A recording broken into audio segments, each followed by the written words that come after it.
December 7th, 1941, I was living at International House on the Berkeley campus, and I heard somebody down below calling up to me. They said something about Pearl Harbor, and I said, what? What harbor? Explained to me what had happened, said, turn on your radio. We have witnessed this morning the attack of Pearl Harbor and the severe bombing of Pearl Harbor by Army planes, undoubtedly Japanese. It's no joke, it's a real war.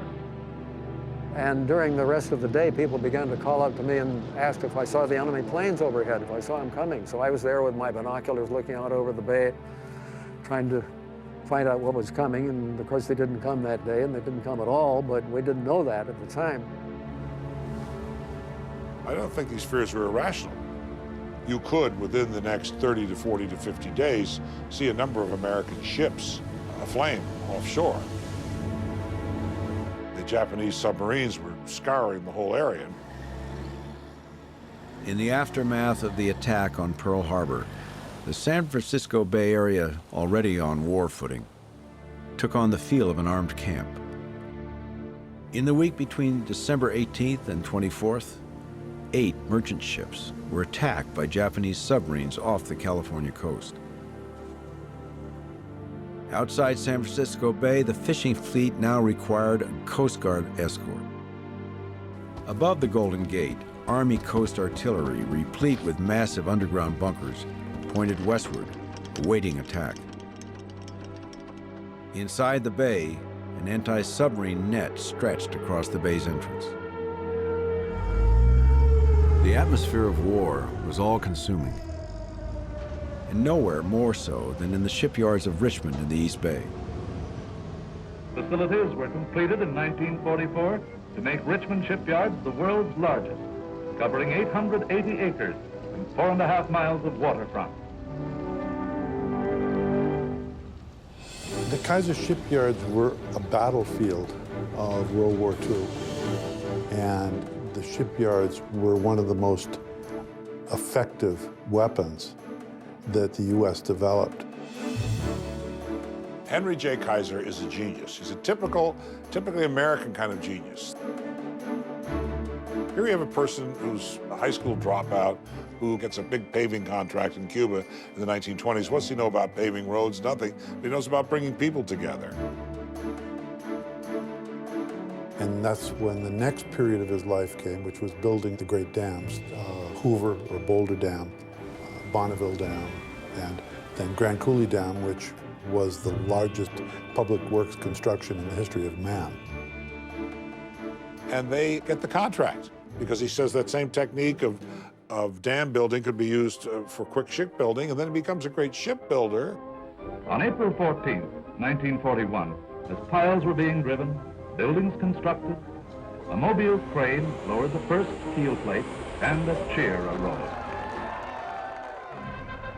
By the time of the attack on Pearl Harbor, Kaiser Yard No. 1 was up and running, constructing awkward but easily built cargo vessels. Construction of a second yard to build yet more Liberty ships was already underway, and within a year, 2 more yards for building other vessels followed.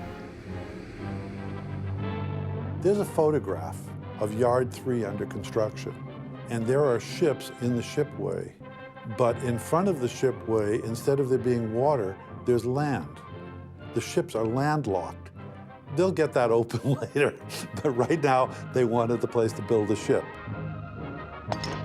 The strategy was simple enough: build ships faster than the enemy could sink them. One of the things that Kaiser did was to find ways to mass produce these ships. And that meant to mechanize on the one hand and to de-skill on the other. Job simplification and the training of 500,000 persons were without doubt the most incredible achievement of the entire shipbuilding program.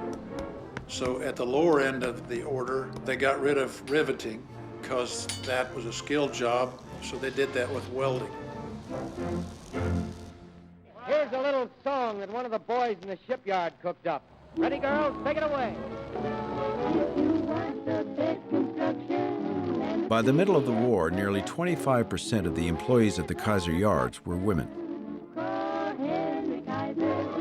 Heralded in the popular press as Rosie the Riveter, In the shipyards, Rosie was a welder. Even build a skyway. Call Henry Kaiser.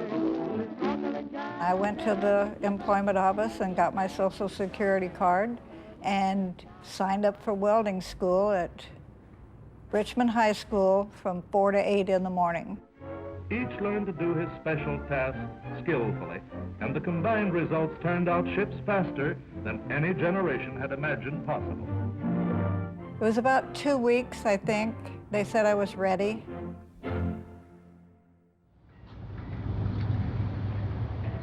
When they first started building those Liberty ships up in the North Bay, they got it down to fewer and fewer days, and pretty soon they had it down to an average of 17 days.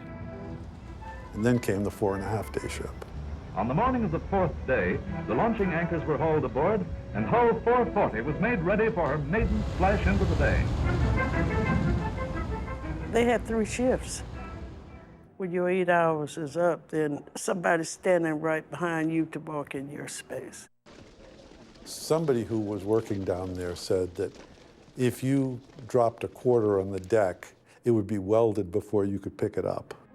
When hull 440 slid triumphantly down the ways, a cheer went up that echoed round the world, a tribute to the determined men and women who had accomplished the amazing feat of launching a 92% completed ship in 4 days, 15 hours, and 27 minutes, an all-time record.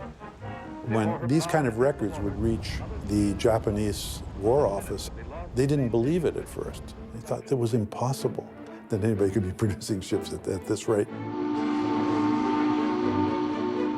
Building the ships to win the war would require more than 100,000 workers at the Kaiser yards alone.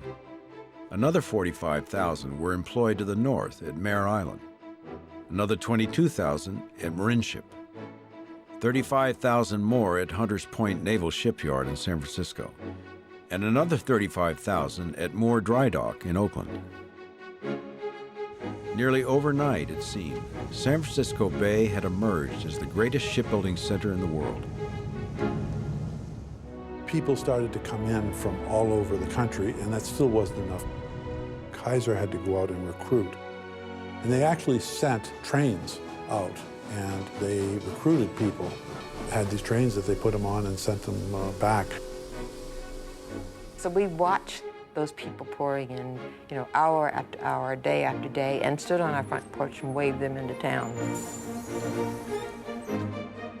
The biggest impact on the bay would be the sudden dramatic increase of the population surrounding it.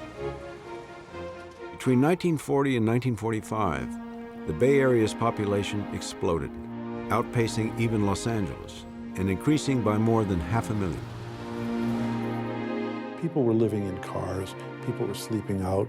There was terribly unsanitary conditions where people made camps and they built outhouses that overflowed during the rainy season. There was a terrible smell to the bay. I don't think that we had complete sewage systems in. It was just awful. It took your breath away. The Oakland estuary supposedly was a huge fire hazard at the time because there was so much oil and gasoline material floating around in it there. The great port of San Francisco was naturally the jumping-off place for most of the stuff moving west. Intersecting with unprecedented war production was the process of getting troops and supplies to the war itself. By July 1945, the Army's San Francisco port of embarkation shipped out a total of 1.5 million troops and everything they needed to fight. Tanks, landing craft, and endless tons of food. That same month, under tight security, another cargo arrived at Hamilton Field, where it was quickly shuttled south to the Hunters Point Naval Shipyard. At dawn the following morning, the cruiser USS Indianapolis slipped under the Golden Gate Bridge and departed the West Coast, carrying the components of an atomic bomb. 3 weeks later, it was detonated over the Japanese city of Hiroshima. On August 14th, the deadliest war in human history was over.